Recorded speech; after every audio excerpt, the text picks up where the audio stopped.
প্রিয় ভাই, আসসালামু আলাইকুম। চলে আসলাম। আত্মসাৎ দুই ধরনের। আত্মসাৎ দুই ধরনের, একটা হলো বড় আত্মসাৎ, একটা হলো ছোট আত্মসাৎ।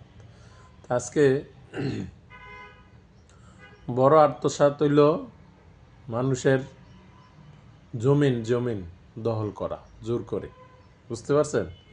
ধরেন আপনার আছে এই 50 ফিট, আপনি 50 ফিট 3 ইঞ্চি লইলেন বা 1 ইঞ্চি লইলেন, সেটাকে বলে আত্মসাৎ।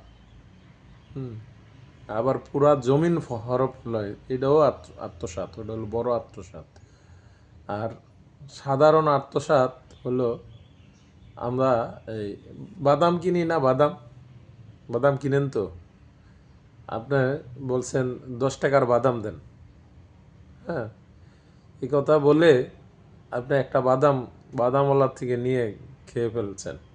ঠিক আছে, এটাও কি আত্মসাৎ।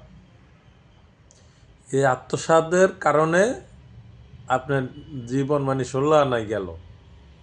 বুঝতে পারছেন? মানে কোনো কিছু মানে বেঁচে নাই।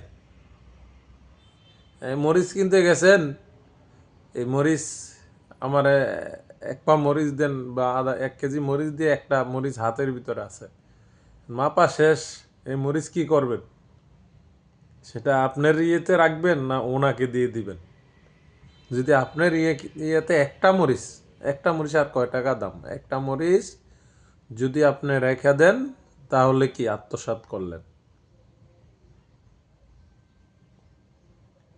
বাজারে পাঠাইছে মা বাবা নাকি, সেখানে সন্তানের 100 টাকা দিয়ে পাঠাইছে,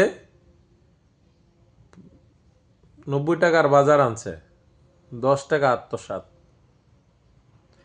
কি করলো? আত্মসাৎ করলো। এটা কখনো করবেন না। এটা করলে আখরাত হারাইতে হইব, মানে 16 আনা হারাইতে হইব। যাই হোক প্রিয় ভাই, আমরা এই আত্মসাৎ করব না, নেক আমল করব, সৎ আচরণ করব, তাহলে আমরা আল্লাহর কাছে মানে নেক বান্দা হিসাবে উঠতে পারবো রোজ হাসরে। আর যদি এই ছোট ছোট আত্মসাৎ করেন, বড় তো যারা করেই, এরা তো মানে 16 আনি হারাইছে, এই ছোট করলেও কি হারান্য হয়ে যাব। অতএব এই ছোট করা যাবে না। আমাদেরকে আল্লাহ এইসব মানে আত্মসাৎ থেকে রক্ষা করুক। আসসালামু আলাইকুম ওয়া রাহমাতুল্লাহি ওয়া বারাকাতুহু।